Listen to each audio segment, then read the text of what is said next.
بسم اللہ الرحمن الرحیم۔ السلام علیکم۔ ہو از ہو کی ویڈیوز دیکھنے اور سننے کے لیے ہمارا چینل سبسکرائب کیجئے اور بیل کے آئیکن پر کلک کیجئے تاکہ آپ ہماری آنے والی تمام ویڈیوز سے باخبر رہ سکیں۔ ناظرین، آج ہم مصر کی تاریخ کو مختصر بیان کریں گے۔ ایک روایت کے مطابق بادشاہ اپنی تخت نشینی کے ساتھ ہی اپنے حرم کی تعمیر کا آغاز کر دیتا تھا، لیکن یہ عمل اتنا طویل المدت ہوتا کہ اکثر اہرام اپنے مکینوں کی موت کی وجہ سے ادھورے رہ جاتے۔ مصر میں دریافت ہونے والے اکثر اہرام سکارا اور جیزہ میں ہیں۔ واضح رہے، سکارا پتھروں سے تعمیر کردہ دنیا کے سب سے قدیم عمارتوں کا مرکز ہے۔ سائنسدانوں کے جدید انکشاف نے یہ ثابت کیا ہے کہ جو پتھر اہرام مصر کی تعمیر میں استعمال ہوئے وہ حقیقت میں مٹی کا گارا ہے۔ قرآن اس کے بارے میں وضاحت سے بیان کرتا ہے۔ امریکن اور فرانسیسی سائنسدانوں کی تحقیق کے مطابق اہرام مصر کو تعمیر کرنے کے لیے جو بڑے بڑے پتھر استعمال کیے گئے، حقیقت میں وہ صرف گارے کی تہ تھی جس کو بہت زیادہ حرارت سے گرم کیا گیا۔ اور قرآن مجید سورۃ القصص میں بیان کرتا ہے، فرعون کہنے لگا، اے درباریو، میں تو اپنے سوا کسی کو تمہارا معبود نہیں جانتا۔ سن اے حامان، تو میرے لیے مٹی کو آگ سے پکوا، پھر میرے لیے ایک محل کو تعمیر کر تو میں موسیٰ کے معبود کو جھانک لوں، اسے میں تو جھوٹوں میں سے ہی گمان کرتا ہوں۔ امریکن اور فرانسیسی سائنسدانوں نے پتھروں کے الیکٹران مائکرو نمونے لیے اور تحقیق کی جو قرآن پاک کے دعویٰ کو سچ ثابت کرتی ہے۔ فرونسنو فرو 2612 قبل مسیح تا 2699 قبل مسیح تک مصر کا حکمران رہا۔ اس کے عہد میں کسی نے اسے سیڑھیوں کے بجائے سپاٹ دیواروں والے اہرام کا مشورہ دیا، چنانچہ ہموار ڈھلوان والے اہرام کی تعمیر کی گئی۔ سنوفرو کے اس حرم کو سرخ حرم کہا جاتا ہے۔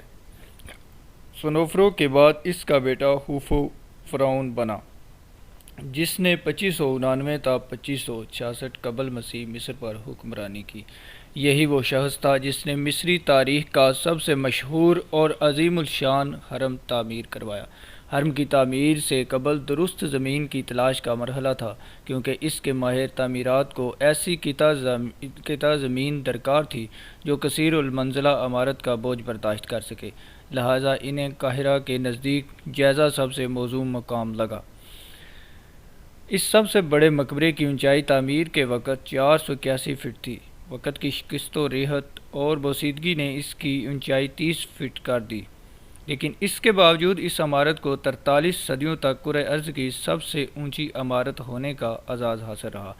1300 میں 160 میٹر بلند لنکن کیتھیڈرل نے اس سے بلند ترین عمارت کا اعزاز چھینا۔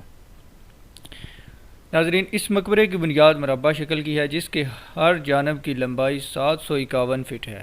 ماہرین کو اس بات پر انتہائی تعجب ہے کہ اس عہد میں جب نہ تو سائنسی آلات تھے اور نہ ہی علوم و فنون نے ترقی کی تھی، قدیم مصریوں نے کس طرح ایسی دیواریں کھڑی کیں جن کی پیمائش میں انتہائی معمولی فرق بھی نہیں ہے۔ جیسے جیسے عمارت بلند ہوتی ہے اس کی چوڑائی ایک ترتیب کے ساتھ کم ہوتی چلی جاتی ہے اور 481 فٹ کی بلندی پر پہنچ کر عمارت کے چاروں کونے ایک نقطے پر مرکوز ہو جاتے ہیں۔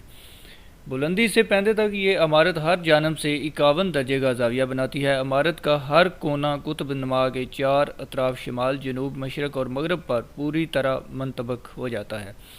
مقبرے کی تعمیر میں تقریباً 20 لاکھ پتھروں کے بلاک استعمال ہوئے۔ پتھر کے ہر بلاک کا وزن 2 ٹن سے زیادہ ہے۔ مقبرے کے اطراف میں مزید اتنے پتھر موجود ہیں کہ ماہرین کا اندازہ ہے کہ اس سے مقبرے کے گرد 10 فٹ اونچی 4 دیواری بنائی جا سکتی ہے۔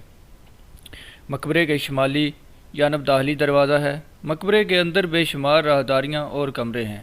عمارت کے مرکز میں بادشاہ کا کمرہ ہے جس میں سرخ پتھر کا چبوترا ہے۔ مرکزی کمرے کے داخلی راستے پر ایک خاص انداز کے نوکیلے پتھر استعمال کیے گئے ہیں اور انہیں اس مہارت سے جوڑا گیا ہے کہ جوڑ کے اندر کاغذ کا پرزہ بھی نہیں سما سکتا۔ مقبروں کی تعمیر کے ساتھ مصری بادشاہوں کے سامنے ان کی حفاظت کا مسئلہ بھی سامنے آیا، کیونکہ یہاں صرف ممی ہی نہیں رکھی جاتی تھی بلکہ ضروریات زندگی سے لے کر آرائش و زیبائش اور ہیرے جواہرات تک کی قیمتی اشیاء سے یہ اہرام بھر دیے جاتے۔ قدیم مصری اہراموں میں نقب زنی آسان نہ تھی، کیونکہ انہیں پتھروں، بول بلیوں نما راہداریوں سے محفوظ بنایا جاتا تاکہ مرنے والا یہاں سکون سے ابدی نیند سو سکے۔ اس کے باوجود کوئی بھی مقبرہ نقب زنوں سے محفوظ نہیں رہا۔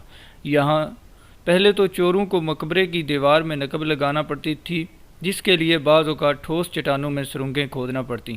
اس کے بعد انہیں مقبروں میں چوروں کے لیے بنائے گئے خفیہ گڑھوں سے بچنا پڑتا۔ یہ کام انتہائی کراہت آمیز ہوتا تھا، مگر چوروں کے لیے مقبرے میں صرف قیمتی اشیاء مثلا مجسمے اور فرنیچر ہی دلچسپی کا باعث نہیں ہوتی، بلکہ وہ ممی کے گرد لپٹی سوتی پٹیاں بھی کھول کر لے جاتے۔ جیسے جیسے مقابر کو قیمتی اشیاء سے بھرنے کا رواج بڑھا، ساتھ چوروں کی تعداد بھی بڑھتی گئی۔ تاہم پکڑے جانے کی صورت میں انہیں تشدد آمیز موت کا سامنا کرنا پڑتا۔ اہرام کی تعمیر کے متعلق کئی روایات منسوب ہیں۔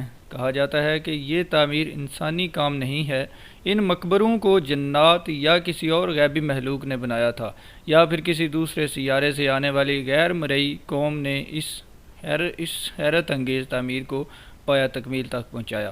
امید کرتا ہوں کہ آپ کو میری یہ کاوش پسند آئی ہوگی، اور اسی امید کے ساتھ میں آپ سے اجازت چاہتا ہوں۔